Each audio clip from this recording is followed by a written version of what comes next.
Picture this. You step off the train in Zurich, and the first thing that hits you is the silence.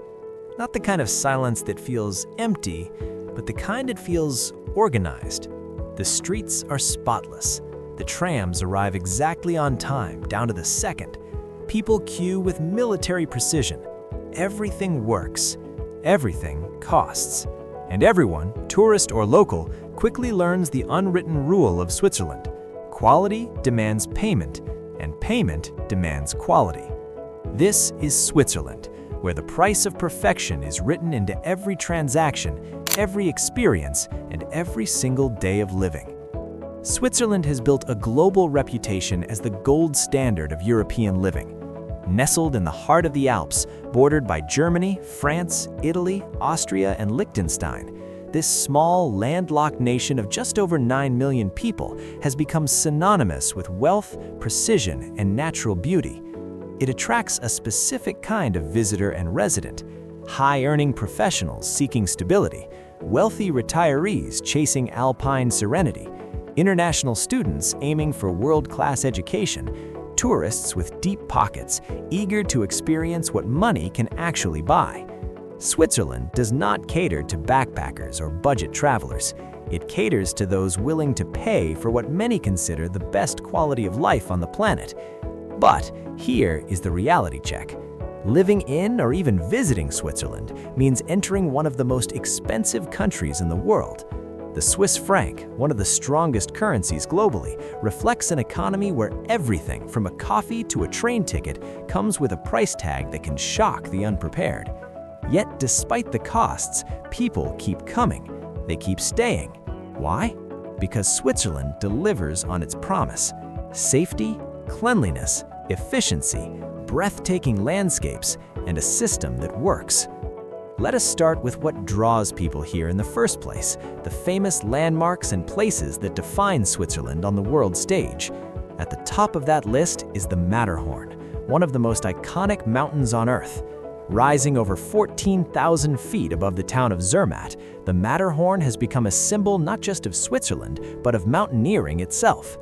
Visiting Zermatt means stepping into a car-free alpine village where electric taxis shuttle visitors through narrow streets lined with timber chalets.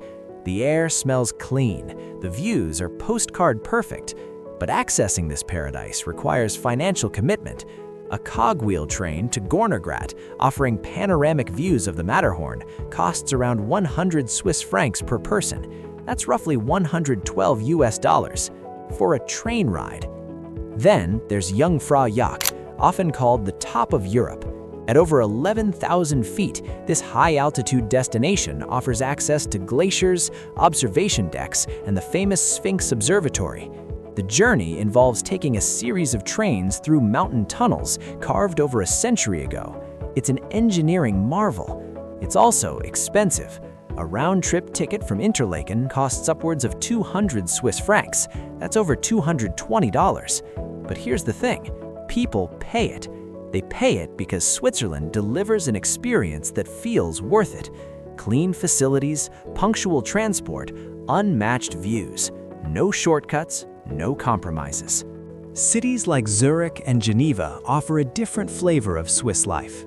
Zurich, Switzerland's financial capital, sits on the edge of Lake Zurich and serves as a hub for global banking, technology, and luxury goods. The Bahnhofstrasse, one of the world's most exclusive shopping streets, stretches over a kilometer through the city center. Here, you will find flagship stores for brands like Rolex, Chanel, and Louis Vuitton. Window shopping is free. Buying anything is not. Even a simple coffee at a lakeside cafe can set you back 7 to 10 Swiss francs, that is 9 to 12 US, for coffee.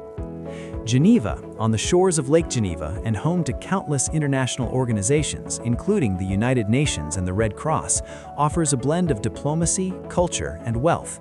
The Jet d'eau fountain shoots water nearly 500 feet into the air and has become a symbol of the city. Walking along the lakefront costs nothing, but experiencing Geneva fully means navigating a city where a casual lunch for one person can easily exceed 30 Swiss francs, and a modest dinner pushes 50 to 70 francs without drinks. Geneva is beautiful. Geneva is expensive. That is the trade-off. Lucerne offers a more traditional Swiss experience. The Chapel Bridge, a wooden-covered bridge dating back to the 14th century, spans the Reuss River and is one of Switzerland's most photographed landmarks. Nearby, Mount Pilatus and Mount Rigi provide accessible alpine excursions. Both require cable cars or cogwheel trains, and both come with entrance fees ranging from 70 to 90 Swiss francs. Free attractions do exist. Hiking trails are abundant and accessible. Public parks and lakesides cost nothing, but Switzerland's culture revolves around paid experiences that reflect the country's emphasis on quality and maintenance. Now let us talk about food, because in Switzerland, eating is both a pleasure and a financial commitment. Swiss cuisine reflects the country's multilingual and multicultural identity. French influences dominate the West. German traditions shape the North and East. Italian flavors seep into the southern canton of Ticino.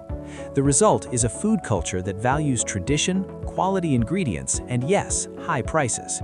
Fondue, perhaps the most iconic Swiss dish, involves melting cheese, usually Gruyere and Emmental, and dipping cubes of bread into the bubbling pot. It is communal, it is comforting, it is Swiss.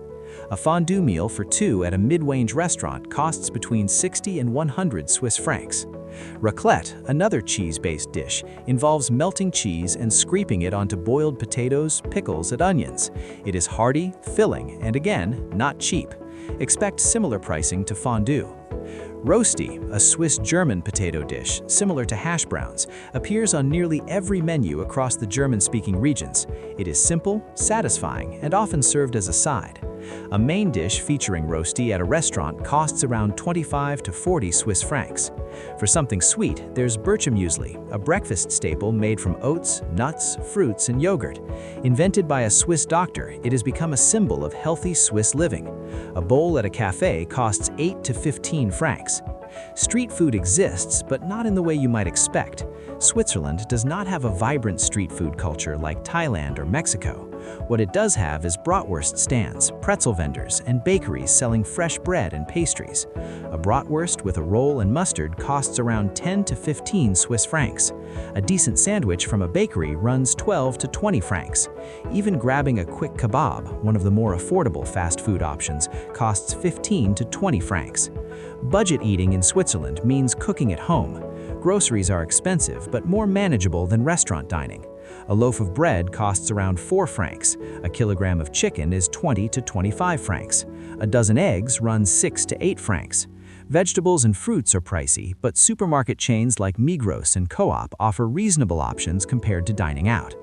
Restaurant dining varies widely. A casual meal at a cafe or simple restaurant costs 20 to 40 Swiss francs per person for a main dish. Mid-range dining pushes 40 to 70 francs per person. Fine dining, which Switzerland excels at, easily exceeds 100 francs per person before drinks and tips. And yes, while tipping is not mandatory in Switzerland since service is included, rounding up or leaving 5 to 10% is appreciated. So, what is daily life actually like for someone living in Switzerland? It depends on who you are. For Swiss citizens and long-term residents, the country offers a lifestyle built on stability, safety, and efficiency. Work-life balance is taken seriously. The typical work week is 40 to 42 hours, and many professionals work part-time, especially parents. Shops close early, often by 7 or 8 in the evening, and most businesses are shut on Sundays. This is not a country built for non-stop hustle. It is a country built for order, predictability, and quality time outside of work. Public transportation is world-class. Trains, trams, buses, and boats run with clockwork precision. The Swiss Travel Pass, popular among tourists, offers unlimited travel on public transport and costs around 280 Swiss francs for 3 days. For residents, monthly transport passes in cities like Zurich or Geneva cost around 80 to 100 francs depending on zones. Owning a car is possible but expensive due to parking costs, insurance, and fuel prices. Most people rely on public transport. Safety is one of Switzerland's strongest selling points. Crime rates are among the lowest in the world. Violent crime is rare. Property crime exists but is minimal. Women can walk alone at night in major cities without fear. Children take public transport to school unaccompanied. The Swiss police are professional, well-trained, and highly visible without being intimidating. This sense of security contributes to the high quality of life that residents consistently report. Cleanliness is another defining feature. Swiss cities are remarkably clean. Littering is socially unacceptable and legally punishable with fines. Recycling is not optional, it is mandatory and taken seriously. Residents sort waste into multiple categories, from paper and glass to compost and batteries. Public restrooms are clean, well-maintained, and often require a small fee of 1 to 2 francs. This obsession with order and cleanliness is part of the Swiss identity. Social life in Switzerland is quieter and more reserved compared to southern European countries. The Swiss value privacy and personal space. Making friends as a foreigner can take time. Social circles are often formed through work, sports clubs, or organized activities. Nightlife exists, especially in Zurich, Geneva, and Basel, but it is not wild or chaotic. Bars and clubs close by 2 or 3 in the morning, and noise regulations are strictly enforced. Switzerland is not the place for loud, spontaneous street parties. It is the place for quiet dinners, mountain hikes, and weekend getaways to neighboring countries. Now, let us talk about the elephant in the room, the cost of living. Switzerland consistently ranks as one of the most expensive countries in the world, and the numbers back that up. Rent is the largest expense for most people. A one-bedroom apartment in Zurich costs between 1,700 and 2,200 Swiss francs per month. In Geneva, expect 2,000 to 2,800 francs. Even smaller cities like Bern or Lucerne charge between 1,300 and 1,800 francs for a modest one-bedroom apartment. A family apartment with 3 bedrooms in a major city easily exceeds 3,000 francs per month. Utilities, including electricity, heating, water, and garbage collection, add another 200 to 250 francs per month. Internet and mobile phone plans cost around 50 to 80 francs combined. Health insurance is mandatory in Switzerland, and it is expensive. Every resident must purchase private health insurance, with monthly premiums ranging from 300 to 450 Swiss francs per person depending on coverage and deductible levels. For a family, this can quickly add up to over 1,000 francs per month. Food costs vary depending on lifestyle. Cooking at home, a single person can expect to spend between 500 and 700 Swiss francs per month on groceries. Eating out regularly pushes that number significantly higher. Transportation costs are manageable if you rely on public transport. A monthly pass in Zurich costs around 80 francs. Entertainment, gym memberships, and other personal expenses can range from 200 to 500 francs per month, depending on lifestyle. So what does all this add up to? A single person living in Switzerland should budget between 3,000 and 5,000 Swiss francs per month, including rent. A couple needs between 5,000 and 8,000 francs. A family of 4 requires 6,500 to 10,000 francs per month. These are not luxury budgets. These are basic middle-class living expenses. The good news? Swiss salaries are among the highest in the world. The median gross monthly salary is around 6,800 Swiss francs, with projections for wages to reach nearly 7,000 francs by the end of this year. High-skilled professionals in finance, technology, pharmaceuticals, and engineering earn significantly more. However, taxes, social security contributions, and mandatory health insurance reduce take-home pay considerably. Switzerland's tax system varies by canton, with some regions offering lower rates than others. Geneva and Zurich have higher taxes, while cantons like Zug and Schwyz are known for lower tax burdens. So, who should visit or live here?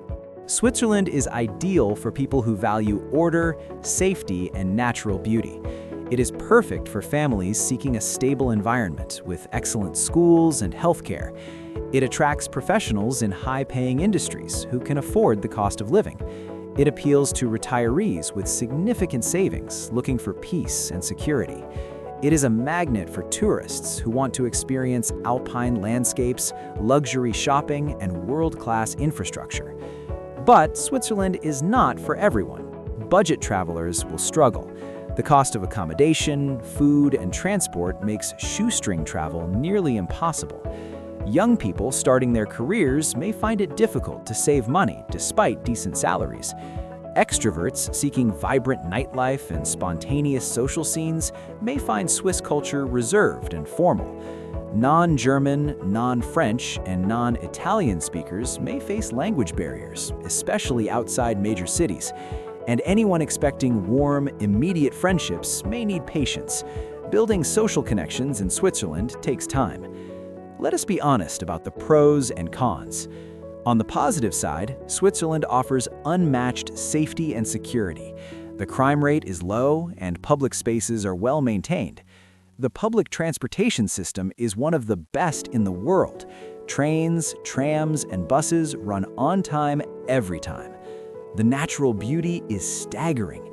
Mountains, lakes, and valleys provide endless opportunities for hiking, skiing, and outdoor recreation. Healthcare is excellent. Swiss hospitals and clinics offer high-quality medical care with state-of-the-art facilities. Work-life balance is genuinely respected. People work to live, not live to work. On the negative side, the cost of living is extraordinarily high. Housing, food, healthcare, and daily expenses strain budgets even for high earners. Social integration can be slow. The Swiss are polite but reserved, and forming deep friendships takes effort and time. The weather can be challenging. Winters are long, cold, and dark, especially in northern regions. Gray skies dominate autumn and winter months. Bureaucracy is strict. Everything from registering your residence to renewing permits requires paperwork, appointments, and patience. And finally, the pace of life is slow and structured. If you thrive on chaos, spontaneity, and constant excitement, Switzerland may feel restrictive. So here is the final verdict. Is Switzerland worth visiting? Absolutely. If you have the budget, Switzerland offers an experience unlike anywhere else. The combination of natural beauty, efficient systems, and cultural richness makes it a dream destination for travelers who appreciate quality over quantity. Every train ride is smooth, every view is breathtaking, every interaction feels safe. It is expensive, but it delivers. Is Switzerland worth living in? That depends on your priorities and financial situation. If you earn a competitive salary in a high-demand field, Switzerland offers an extraordinary quality of life. Safety, stability, healthcare, education, and natural beauty create an environment where families can thrive. But if you are on a modest income, struggling to build savings, or seeking a vibrant, spontaneous social scene, Switzerland's high costs and reserved culture may feel limiting. Is Switzerland overrated or underrated? Neither. Switzerland is exactly what it claims to be. It is not a country that overpromises. It is not a hidden gem waiting to be discovered. It is a wealthy, efficient, beautiful country with clear strengths and clear limitations. The price of perfection is real, and Switzerland makes no apologies for it. You pay for what you get, and what you get is world-class. Clean cities, safe streets, stunning landscapes, punctual trains, quality healthcare, a system that works. Switzerland does not beg you to come. It doesn't need to. It simply exists as the benchmark, the standard by which other countries measure order, efficiency, and quality of life. If you can afford it, you will understand why. If you cannot, you will still admire it from a distance. And that is Switzerland, a rich country with a rich lifestyle, where order comes at a cost, and that cost is paid in Swiss francs every single day.